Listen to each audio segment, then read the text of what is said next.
हम ही को कातिल कहेगी दुनिया, हमारा ही कत्लेआम होगा। हम ही कुएं खोदते फिरेंगे, हम ही पे पानी हराम होगा।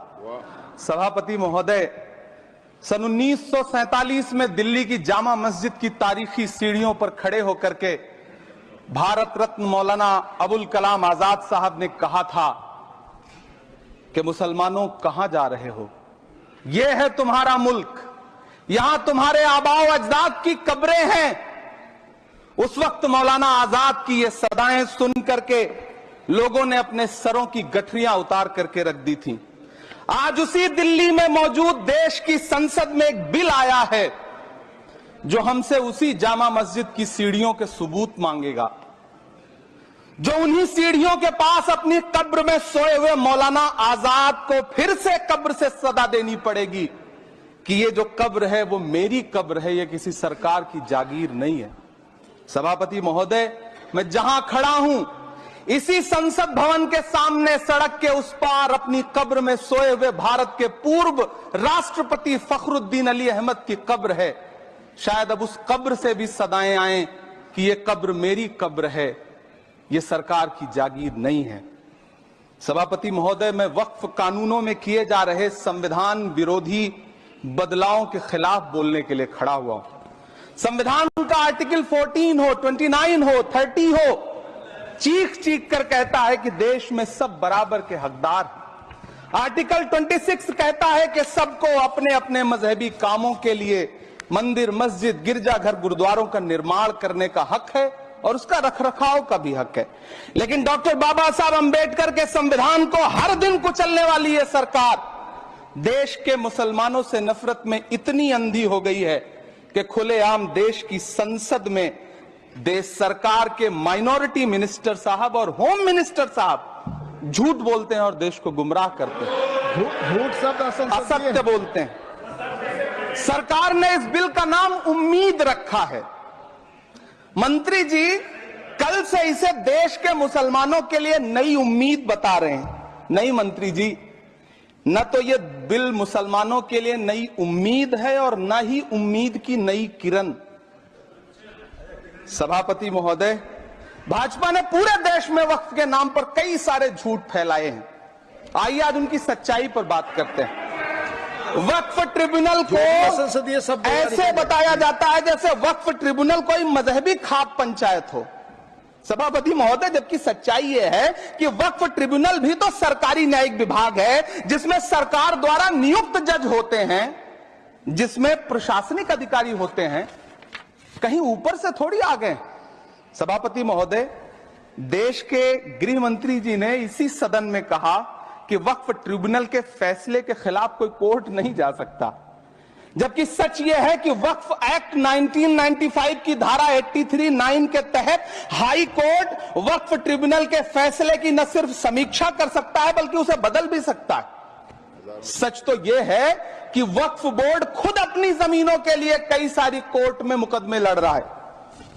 सभापति महोदय, दिल्ली की जिन 123 संपत्तियों को लेकर कल माइनॉरिटी मिनिस्टर, होम मिनिस्टर साहब और अभी आदरणीय नेता सदन बात कर रहे थे, आइए उनकी सच्चाइयों पे भी बात करते हैं।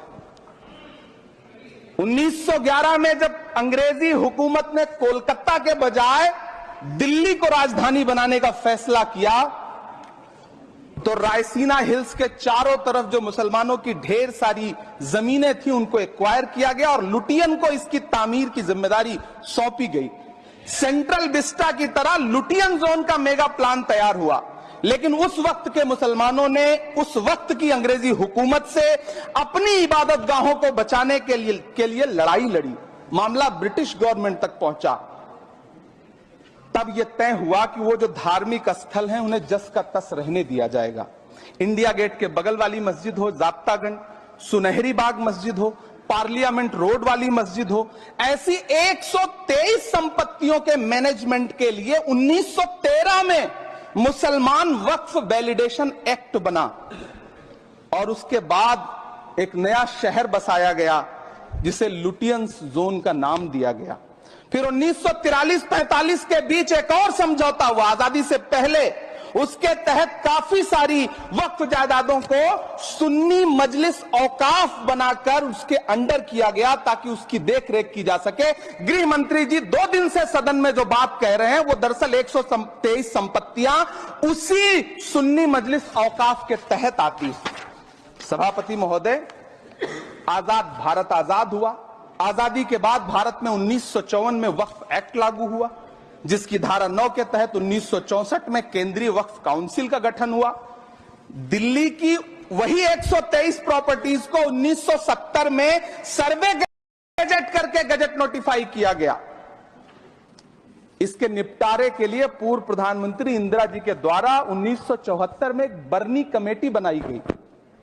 बर्नी कमेटी ने 1976 में इन 123 संपत्तियों को दिल्ली वक्फ बोर्ड की संपत्ति होने की रिपोर्ट सौंपी। उस रिपोर्ट के आधार पर 1984 में कांग्रेस सरकार ने उन 123 प्रॉपर्टीज को दिल्ली वक्फ बोर्ड को सौंपने का फैसला किया, जिसके खिलाफ विश्व हिंदू परिषद कोर्ट गई। मामला 2011 तक पेंडिंग रहा। फिर 2011 में कोर्ट ने सरकार को आदेशित किया कि इसका निपटारा करो।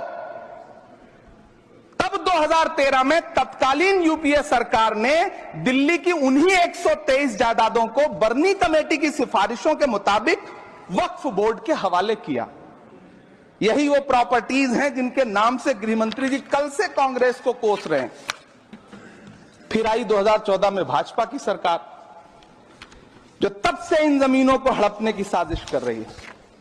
जिस बिल को मुसलमानों के हुकूक की हिफाजत करने वाला बिल बताया जा रहा है, उसी को पेश करने के लिए और उस पर बात करने के लिए लोकसभा में भाजपा सरकार के पास एक भी मुस्लिम सांसद नहीं है। जिस वक्त, मैं लोकसभा कह रहा हूं, सुना करिए, जिस वक्फ बिल को मुस्लिम महिलाओं को हक दिलाने वाला बताया जा रहा है, उसे संसद में पेश करने वाली पार्टी के पास न तो राज्यसभा में, न लोकसभा में, न देश की किसी विधानसभा में एक भी मुस्लिम महिला सदस्य नहीं।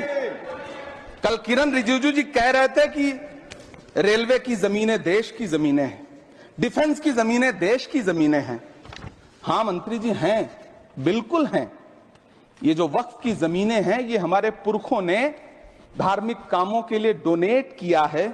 तो हम भी तो इसी देश के नागरिक हैं, हम भी तो इसी देश के बेटे हैं। तो वक्फ की जमीनें भी तो इसी देश की जमीनें हैं, उनको पराया क्यों बोलते हैं आप?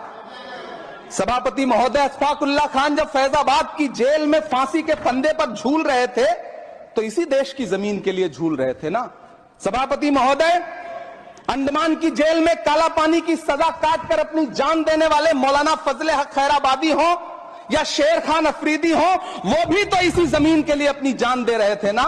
सभापति महोदय, पाकिस्तान के खिलाफ लड़ते हुए अपनी जान देने वाले महावीर चक्र विजेता ब्रिगेडियर उस्मान हो या पाकिस्तान के पैटर्न टैंक उड़ाने वाला परमवीर चक्र विजेता वीर अब्दुल हमीद हो, वो भी तो इसी जमीन के लिए अपनी जान दे रहा था ना।